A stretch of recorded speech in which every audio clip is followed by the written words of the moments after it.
Estimados irmãos espíritas e não espíritas, sejam bem-vindos ao nosso canal. Inscreva-se, compartilhe, avalie.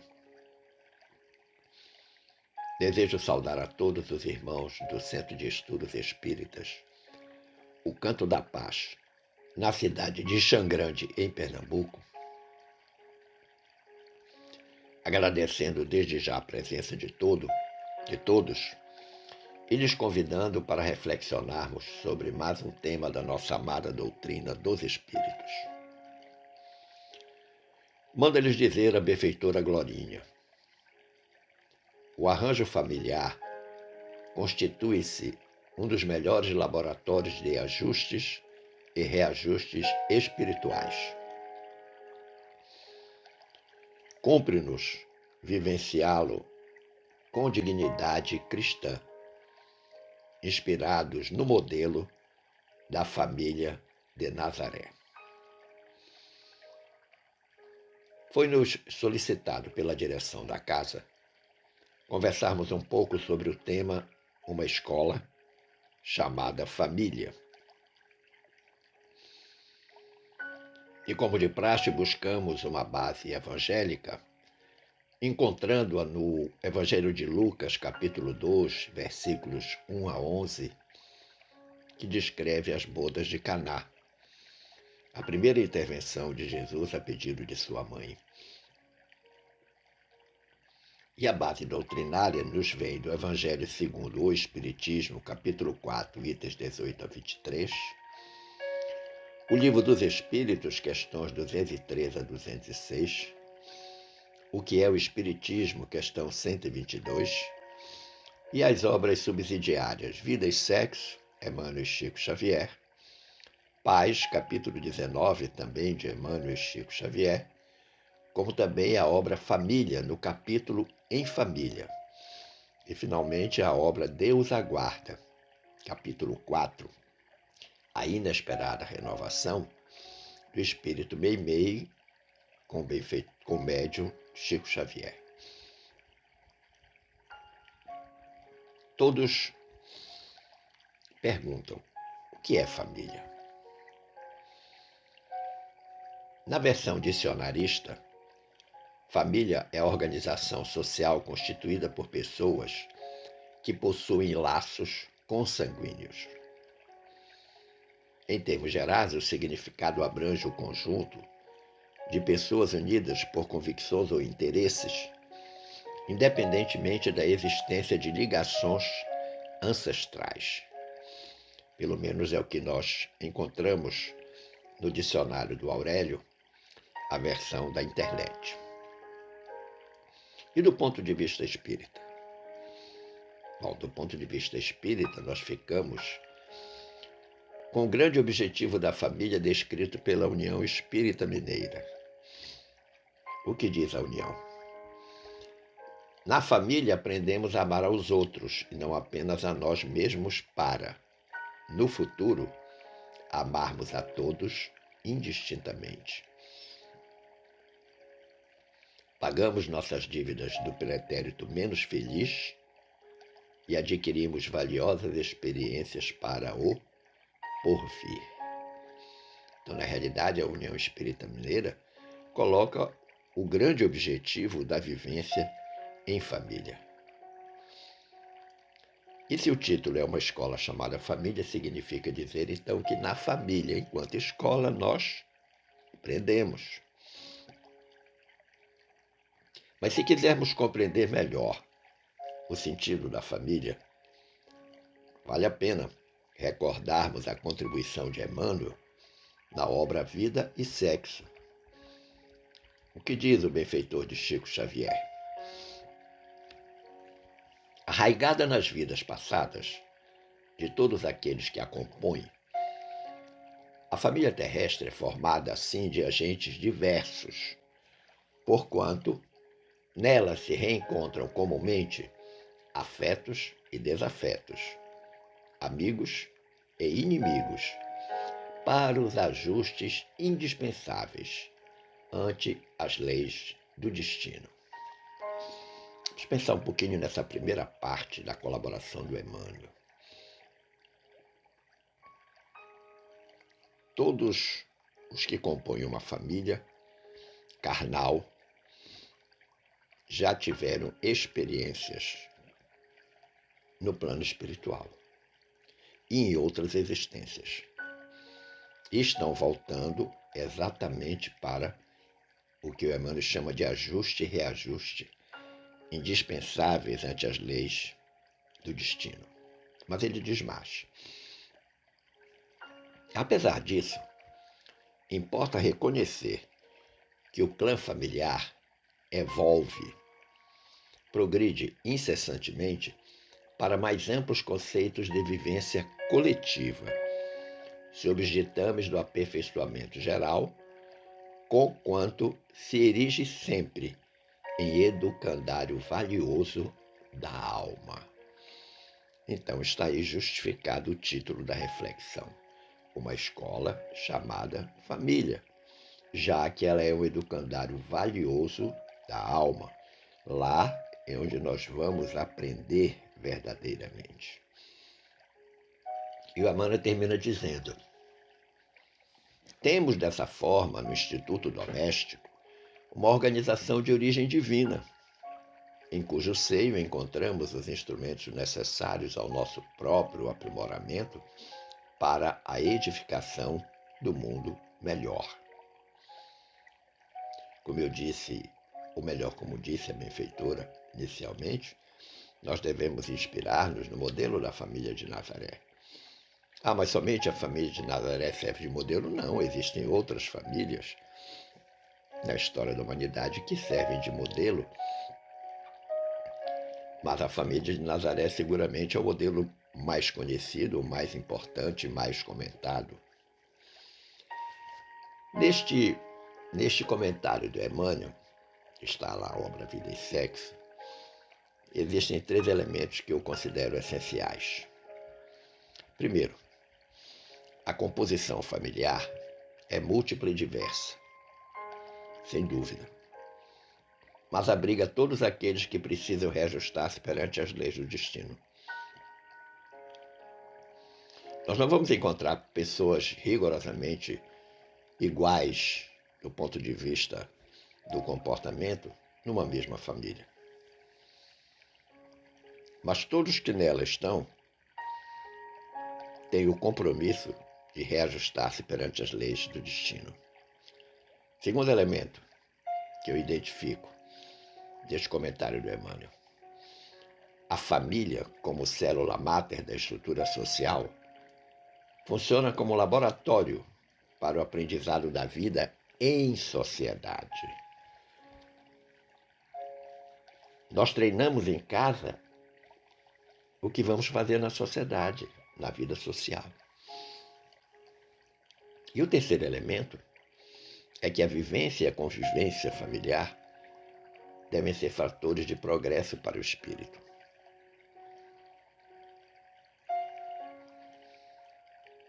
Quais são os tipos de familiares que nós encontramos? Bom, nós temos 4 tipos de familiares: os queridos, os amigos, os problemáticos e os incompreensivos. Observe na sua família, na família das pessoas que você conhece, se você não vai encontrar sempre esses 4 tipos. Os 2 primeiros, queridos, e os amigos, são de fácil aceitação e convivência. Mas os 2 seguintes, os problemáticos e os incompreensivos, constituem o grande desafio ao progresso espiritual de cada um dos membros dessa família.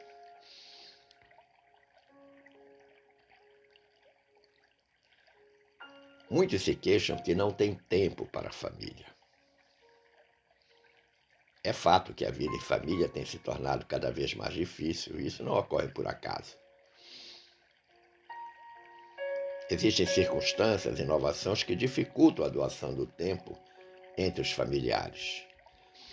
E aí eu recomendo a leitura do capítulo 19 da obra Paz, do benfeitor Emmanuel com o médium Chico Xavier, que lá nós encontramos 7 elementos que são capazes de interferir na harmonia familiar. Que elementos são esses? Primeiro, a requisição cada vez mais intensa da mulher para o serviço profissional fora de casa.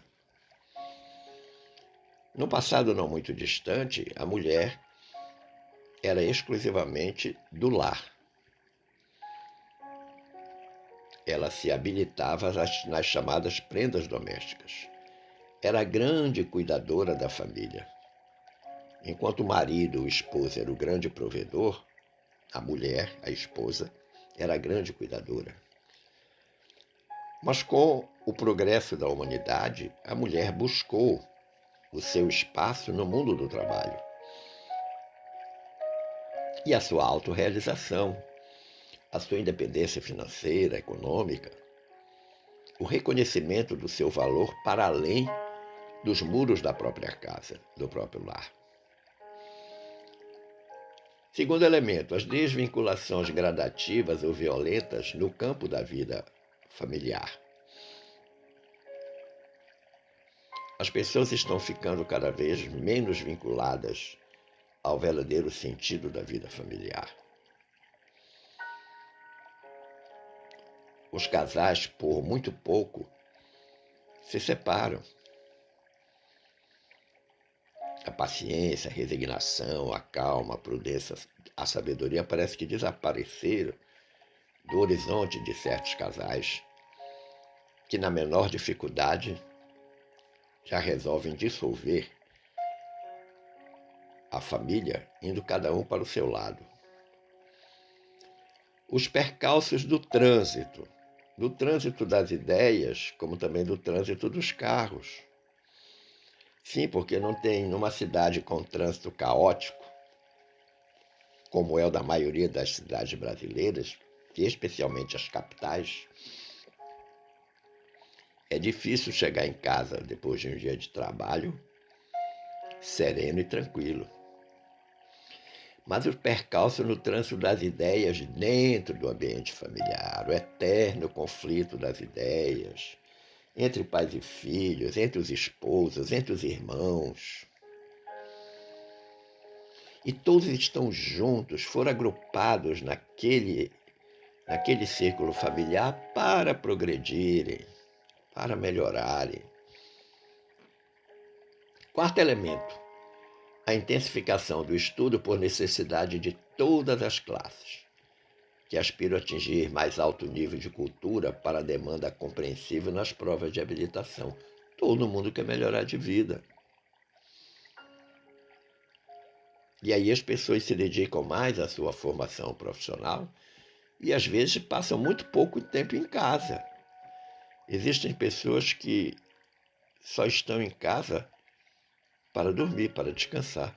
Saem de manhã e só voltam de noite. E quando chegam em casa, estropiados, cansados, tomam um banho, jantam e vão dormir. Convivência, zero. Os problemas de moradia, outro elemento. As mudanças constantes de casa. Muitas vezes você muda de bairro, muitas vezes você muda de cidade, muda até de estado, muda de país. E isso tem um reflexo muito grande, principalmente nas crianças. O fascínio da televisão sobre a mente infanto-juvenil. Eu penso que quando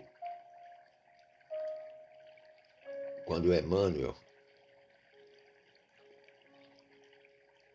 escreveu através da mão do Chico Xavier essa frase, seguramente ainda não tinha o WhatsApp, ainda não tinha a rede social, porque senão ele colocaria o fascínio do WhatsApp, do Facebook, do YouTube sobre a mente infanto-juvenil.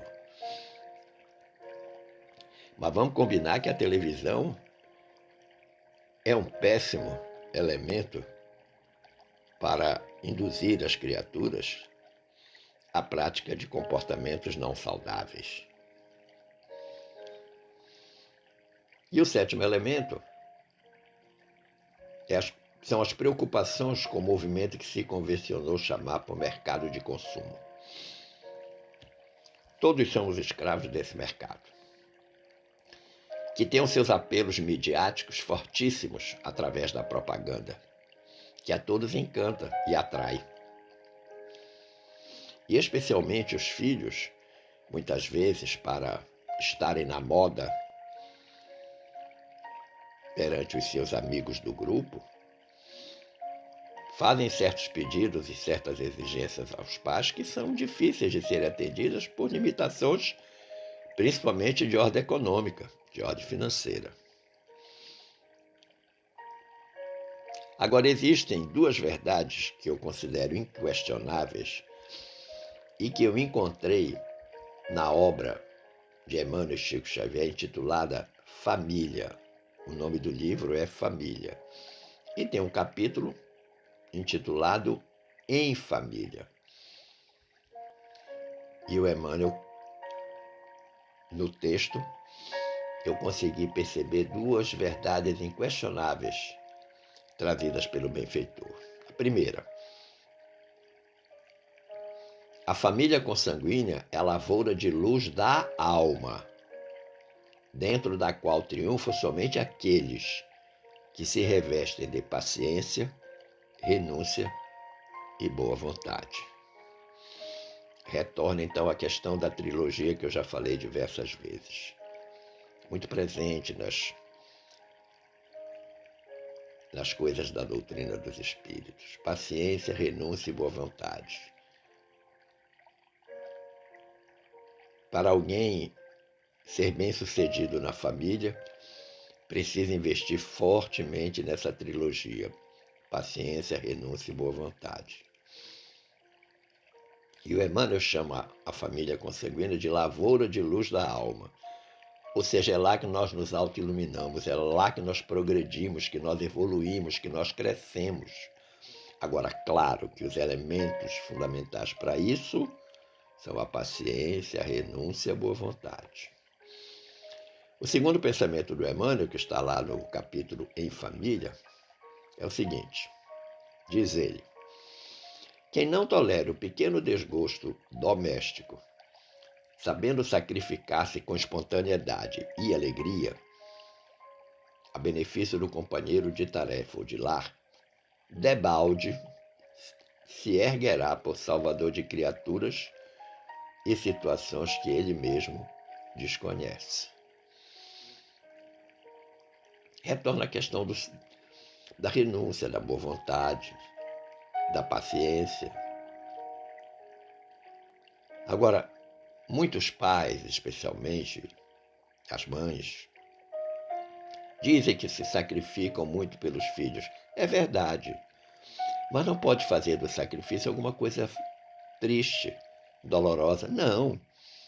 Como diz aqui o Emmanuel, sacrificar-se com espontaneidade e alegria. E isso, esses dois pensamentos do Emmanuel, confirmam então a tese lá da benfeitora. Todos nascemos na família que precisamos para resgatar e progredir. Não nos esqueçamos que a família é a própria sociedade em miniatura.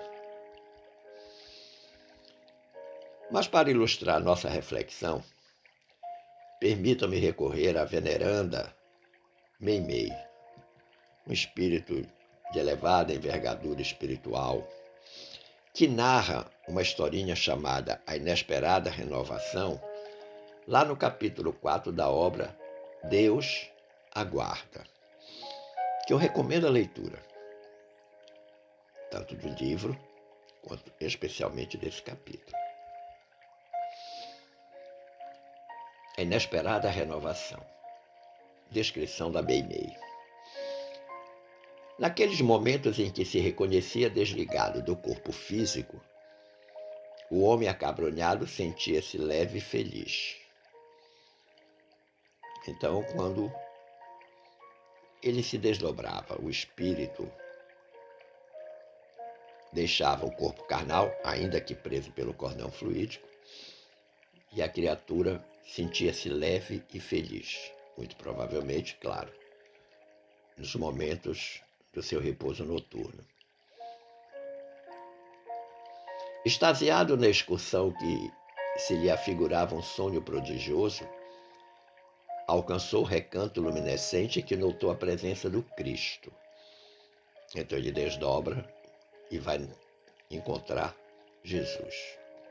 Reverente, abeirou-se dele, de Jesus, do Cristo, e rogou: Senhor, ouve-me, por misericórdia. Amo-te e quero servir-te. Desde muito tempo, aspiro a matricular-me na Assembleia dos que colaboram contigo na redenção das criaturas. Anseio auxiliar aos outros, entretanto, amado amigo, estou preso. Livra-me do lar onde me vejo na condição de pássaro encarcerado. Moro num ninho de aversões. Meu pai, talvez cansado de conflitos estéreis, relegou-nos à própria sorte. Minha mãe exerce sobre nós um despotismo cruel. Trata-nos a nós, seus filhos, à maneira dos objetos de uso particular, flagelando-nos com as exigências de pavorosa afeição possessiva. Meus 2 irmãos me detestam.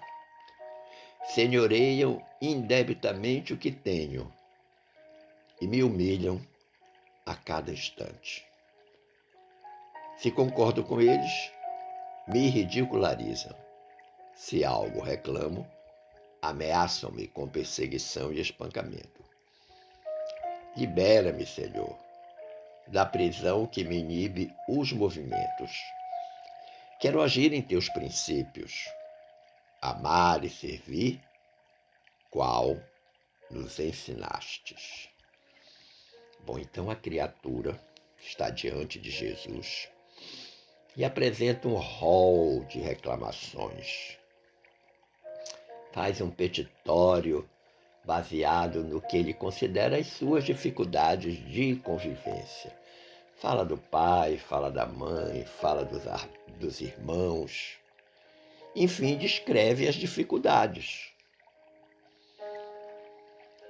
E diz que gostaria de servir a Jesus, mas que estas coisas de alguma forma acabam impedindo que, se ele ficasse livre dessa família, talvez fosse mais prático servir do jeito que ele pensa servir. Mas o texto continua. Ante a ligeira pausa que se fez, Jesus fitou o visitante compassivamente e alegou. Jesus agora vai responder para ele. Lembro-me de tuas solicitações anteriores. Estavas de passagem aqui mesmo, na direção do berço terrestre, acompanhados de amigos prestigiosos. Declaravas-te sequioso de ação do bem, e os teus companheiros endossavam-te as afirmativas. Dizias-te ansioso no sentido de compartilhar-nos as tarefas. Entendo-te, sim. A construção do amor é inadiável. Então Jesus está fazendo ele recordar os compromissos que ele assumiu no seu planejamento reencarnatório. E aí ele vai dizer: Senhor, observou o consulente respeitoso, se entendes o meu ideal e se as minhas petições já se encontram aqui registradas, quem me situou no lar terrível no qual me reconheço a afeição de um doente atirado a um serpentário. Então ele demonstra estranheza. Ora, se eu já disse tudo isso e me comprometi a fazer coisas, por que eu caí nessa família? O mestre sorriu e considerou. acreditando em teus propósitos de colaborar conosco, quem te enviou à família em que te encontras fui eu mesmo. Surpreendido com a inesperada revelação, o visitante do mundo espiritual experimentou estranha sensação de queda e acordou no próprio corpo. Lá fora, os irmãos deblateravam contra a vida, reportando-se a ele com injuriosas palavras. Ele, porém, assinalou os insultos que lhe eram endereçados com novos ouvidos, no silêncio de quem havia conquistado o troféu de profunda renovação. Vamos lembrar que esse capítulo intitula-se A Inesperada Renovação. Capítulo 4 da obra Deus Aguarda, da veneranda Neimei. Uma história belíssima, sem dúvida. Talvez muitos de nós, eu mesmo, gostaria de ter um encontro dessa natureza. Mas será que eu não voltaria acabrunhado depois de ouvir as explicações de Jesus? A família que eu estou, a família que você está, nós estamos nela para melhorar, para progredir. É o próprio Mestre, é Deus que nos coloca nessa circunstância familiar, para que nós possamos evoluir, progredir, reajustar-nos ante as leis de Deus, ante as leis dos destinos. Conclusivamente, meus amigos, eu vou recorrer mais uma vez ao benfeitor Emmanuel, quando ele diz: o lar é o porto de onde a alma se retira para o mar alto do mundo. E quem não transporta no coração o lastro da experiência dificilmente escapará ao naufrágio parcial ou total. Aquilo que foi falado anteriormente. A família é a sociedade em miniatura. Nós nos preparamos na convivência familiar para a grande e desafiadora convivência social. Razão pela qual nós devemos ser alunos aplicados nessa escola chamada família.